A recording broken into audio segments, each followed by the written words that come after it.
سورہ مطففین نام پہلی ہی آیت وَيْلٌ لِّلْمُطَفِّفِينَ سے ماخوذ ہے۔ زمانہ نزول اس کے انداز بیان اور مضامین سے صاف معلوم ہوتا ہے کہ یہ مکہ معظمہ کے ابتدائی دور میں نازل ہوئی ہے، جب اہل مکہ کے ذہن میں آخرت کا عقیدہ بٹھانے کے لیے پے در پے صورتیں نازل ہو رہی تھیں، اور اس کا نزول اس زمانے میں ہوا ہے جب اہل مکہ نے سڑکوں پر، بازاروں میں اور مجلسوں میں مسلمانوں پر آوازیں کسنے اور ان کی توہین و تذلیل کرنے کا سلسلہ شروع کر دیا تھا، مگر ظلم و ستم اور مار پیٹ کا دور ابھی شروع نہیں ہوا تھا۔ بعض مفسرین نے اس سورت کو مدنی قرار دیا ہے۔ اس غلط فہمی کی وجہ دراصل ابن عباس رضی اللہ تعالی عنہ کی یہ روایت ہے کہ جب نبی صلی اللہ علیہ وآلہ وسلم مدینے تشریف لائے تو یہاں کے لوگوں میں کم ناپنے اور تولنے کا مرض بری طرح پھیلا ہوا تھا۔ پھر اللہ تعالیٰ نے وَيْلٌ لِّلْمُطَفِّفِينَ نازل کی اور لوگ بہت اچھی طرح ناپنے تولنے لگے۔ نسائی، ابن ماجہ، ابن مردویہ، ابن جریر، بہقی فی شعب الایمان۔ لیکن جیسا کہ اس سے پہلے ہم سورہ دہر کے دیباچے میں بیان کر چکے ہیں، صحابہ اور تابعین کا یہ عام طریقہ تھا کہ ایک آیت جس معاملے پر چسپاں ہوتی ہو اس کے متعلق وہ یوں کہا کرتے تھے کہ یہ فلاں معاملے میں نازل ہوئی ہے۔ اس لیے ابن عباس کی روایت سے جو کچھ ثابت ہوتا ہے وہ یہ ہے کہ جب ہجرت کے بعد نبی صلی اللہ علیہ وآلہ وسلم نے مدینے کے لوگوں میں یہ بری عادت پھیلی ہوئی پائی تو اللہ کے حکم سے آپ صلی اللہ علیہ وآلہ وسلم نے یہ سورت ان کو سنائی اور اس سے ان کے معاملات درست ہو گئے۔ موضوع اور مضامین اس کا موضوع بھی آخرت ہے۔ پہلی 6 آیات میں اس عام بے ایمانی پر گرفت کی گئی ہے جو کاروباری لوگوں میں بکثرت پھیلی ہوئی تھی کہ دوسروں سے لینا ہوتا تو پورا ناپ کر اور تول کر لیتے تھے، مگر جب دوسروں کو دینا ہوتا تو ناپ تول میں ہر ایک کو کچھ نہ کچھ گھاٹا دیتے تھے۔ معاشرے کی بے شمار خرابیوں میں سے اس ایک خرابی کو جس کی قباحت سے کوئی انکار نہ کر سکتا تھا بطور مثال لے کر یہ بتایا گیا ہے کہ یہ آخرت سے غفلت کا لازمی نتیجہ ہے۔ جب تک لوگوں کو یہ احساس نہ ہو کہ ایک روز خدا کے سامنے پیش ہونا ہے اور کوڑی کوڑی کا حساب دینا ہے، اس وقت تک یہ ممکن ہی نہیں ہے کہ وہ اپنے معاملات میں کامل راست بازی اختیار کر سکیں۔ کوئی شخص دیانتداری کو اچھی پالیسی سمجھ کر بعض چھوٹے چھوٹے معاملات میں دیانت برت بھی لے تو ایسے مواقعوں پر وہ کبھی دیانت نہیں برت سکتا جہاں بے ایمانی ایک مفید پالیسی ثابت ہوتی ہو۔ آدمی کے اندر سچی اور مستقل دیانتداری اگر پیدا ہو سکتی ہے تو صرف خدا کے خوف اور آخرت پر یقین ہی سے ہو سکتی ہے، کیونکہ اس صورت میں دیانت ایک پالیسی نہیں بلکہ فریضہ قرار پاتی ہے، اور آدمی کے اس پر قائم رہنے یا نہ رہنے کا انحصار دنیا میں اس کے مفید یا غیر مفید ہونے پر نہیں ہوتا۔ اس طرح اخلاق کے ساتھ عقیدہ آخرت کا تعلق نہایت مؤثر اور دل نشین طریقے سے واضح کرنے کے بعد آیت 7 سے 17 تک بتایا گیا ہے کہ بدکار لوگوں کے نامہ اعمال پہلے ہی جرائم پیشہ لوگوں کے رجسٹر میں درج ہو رہے ہیں، اور آخرت میں ان کو سخت تباہی سے دوچار ہونا ہے۔ پھر آیت 18 سے 28 تک نیک لوگوں کا بہترین انجام بیان کیا گیا ہے اور یہ بتایا گیا ہے کہ ان کے اعمال نامے بلند پایا لوگوں کے رجسٹر میں درج ہو رہے ہیں جس پر مقرب فرشتے مامور ہیں۔ آخر میں اہل ایمان کو تسلی دی گئی ہے اور اس کے ساتھ کفار کو خبردار بھی کیا گیا ہے کہ آج جو لوگ ایمان لانے والوں کی تذلیل کر رہے ہیں، قیامت کے روز یہی مجرم لوگ اپنی اس روش کا بہت برا انجام دیکھیں گے، اور یہی ایمان لانے والے ان مجرموں کا برا انجام دیکھ کر اپنی آنکھیں ٹھنڈی کریں گے۔ بسم اللہ الرحمن الرحیم۔ اللہ کے نام سے جو بے انتہا مہربان اور رحم فرمانے والا ہے۔ ویل للمطففین۔ تباہی ہے ڈنڈی مارنے والوں کے لیے۔ الذین اذا اکتالوا علی الناس یستوفون۔ جن کا حال یہ ہے کہ جب لوگوں سے لیتے ہیں تو پورا پورا لیتے ہیں۔ وَإِذَا كَالُوهُمْ أَوْ وَزَنُوهُمْ يُخْسِرُونَ۔ اور جب ان کو ناپ کر یا تول کر دیتے ہیں تو انہیں گھاٹا دیتے ہیں۔ أَلَا يَظُنُّ أُولَئِكَ أَنَّهُمْ مَبْعُوثُونَ۔ کیا یہ لوگ نہیں سمجھتے کہ ایک بڑے دن، روز قیامت کو بڑا دن اس بنا پر کہا گیا ہے کہ اس میں تمام انسانوں اور جنوں کا حساب خدا کی عدالت میں بیک وقت لیا جائے گا اور عذاب و ثواب کے اہم ترین فیصلے کیے جائیں گے۔ لیوم عظیم۔ یہ اٹھا کر لائے جانے والے ہیں۔ یوم یقوم الناس لرب العالمین۔ اس دن جب کہ سب لوگ رب العالمین کے سامنے کھڑے ہوں گے۔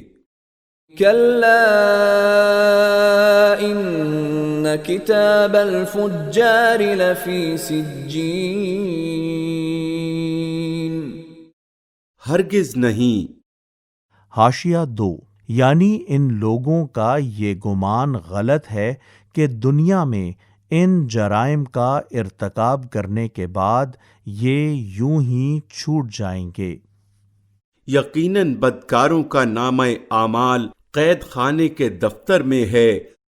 وما ادراک ما سجین۔ اور تمہیں کیا معلوم کہ کیا ہے وہ قید خانے کا دفتر؟ کتاب مرقوم۔ وہ ایک کتاب میں لکھی ہوئی ہے۔ ویل یومئذ للمکذبین۔ تباہی ہے اس روز جھٹلانے والوں کے لیے۔ الذین یکذبون بیوم الدین۔ جو روز جزا کو جھٹلاتے ہیں۔ وما یکذب به الا کل معتد اثیم۔ اور اسے نہیں جھٹلاتا مگر ہر وہ شخص جو حد سے گزر جانے والا بد عمل ہے۔ اذا تتلى علیہ آیاتنا قال اساطیر الاولین۔ اسے جب ہماری آیات سنائی جاتی ہیں، یعنی وہ آیات جن میں روز جزا کی خبر دی گئی ہے، تو کہتا ہے یہ تو اگلے وقتوں کی کہانیاں ہیں۔ کلا بل ران على قلوبهم ما كانوا يكسبون. ہرگز نہیں، بلکہ دراصل ان لوگوں کے دلوں پر ان کے برے اعمال کا زنگ چڑھ گیا ہے. یعنی جزا و سزا کو افسانہ قرار دینے کی کوئی معقول وجہ نہیں ہے، لیکن جس وجہ سے یہ لوگ اسے افسانہ کہتے ہیں وہ یہ ہے کہ جن گناہوں کا یہ ارتکاب کرتے ہیں ان کا زنگ ان کے دلوں پر پوری طرح چڑھ گیا ہے، اس لیے جو بات سراسر معقول ہے وہ ان کو افسانہ نظر آتی ہے. كلا إنهم عن ربهم يومئذ لمحجوبون.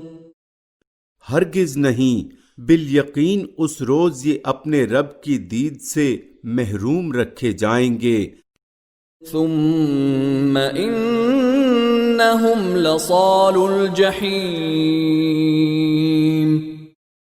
پھر یہ جہنم میں جا پڑیں گے. ثم يقال هذا الذي كنتم به تكذبون. پھر ان سے کہا جائے گا کہ یہ وہی چیز ہے جسے تم جھٹلایا کرتے تھے.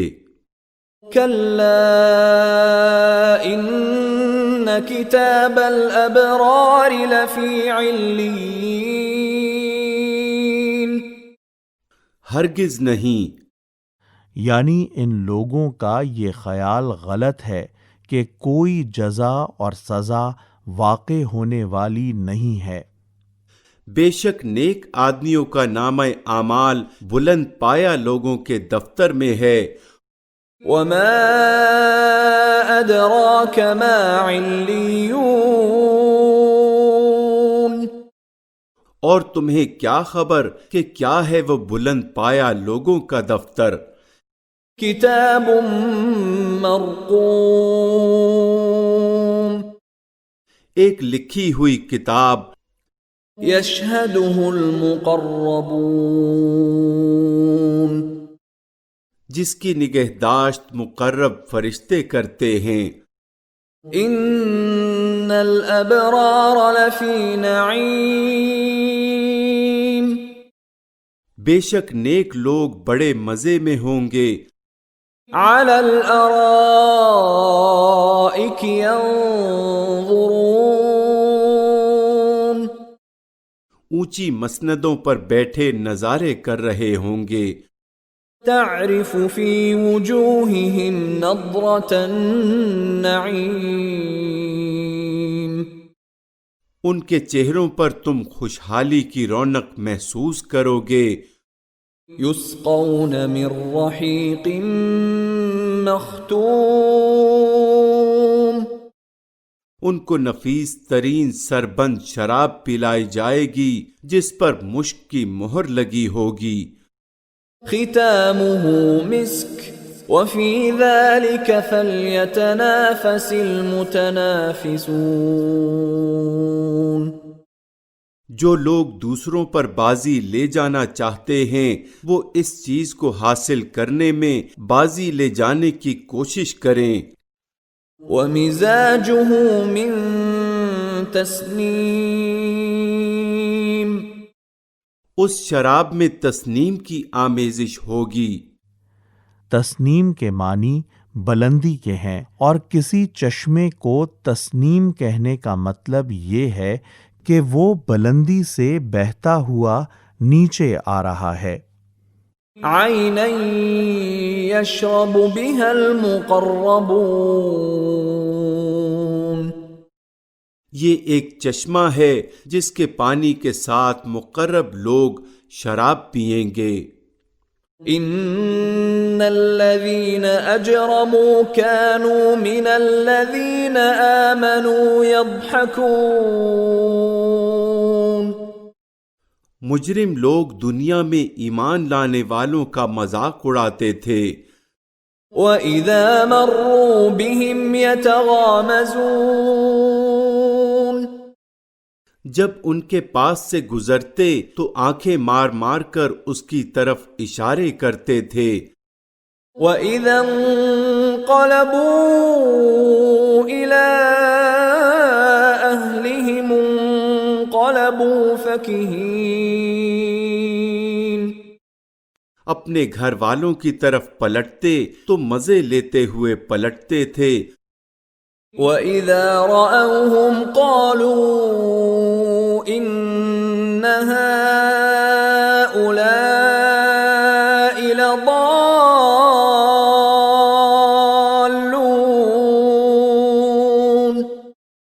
اور جب انہیں دیکھتے تو کہتے تھے کہ یہ بہکے ہوئے لوگ ہیں۔ وَمَا أُرْسِلُوا عَلَيْهِمْ حَافِظِينَ،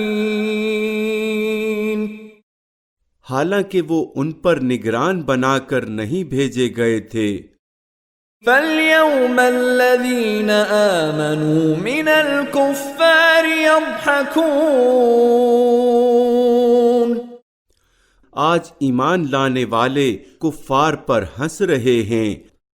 عَلَى الْأَرَائِكِ يَنظُرُونَ، مسندوں پر بیٹھے ہوئے ان کا حال دیکھ رہے ہیں۔ هَلْ ثُوِّبَ الْكُفَّارُ مَا كَانُوا يَفْعَلُونَ، مل گیا نہ کافروں کو ان حرکتوں کا ثواب جو وہ کیا کرتے تھے۔ اس فقرے میں ایک لطیف طنز ہے، چونکہ وہ کفار کار ثواب سمجھ کر مومنوں کو تنگ کرتے تھے، اس لیے فرمایا گیا کہ آخرت میں مومن جنت میں مزے سے بیٹھے ہوئے جہنم میں جلنے والے ان کافروں کا حال دیکھیں گے اور اپنے دلوں میں کہیں گے کہ خوب ثواب انہیں ان کے اعمال کا مل گیا۔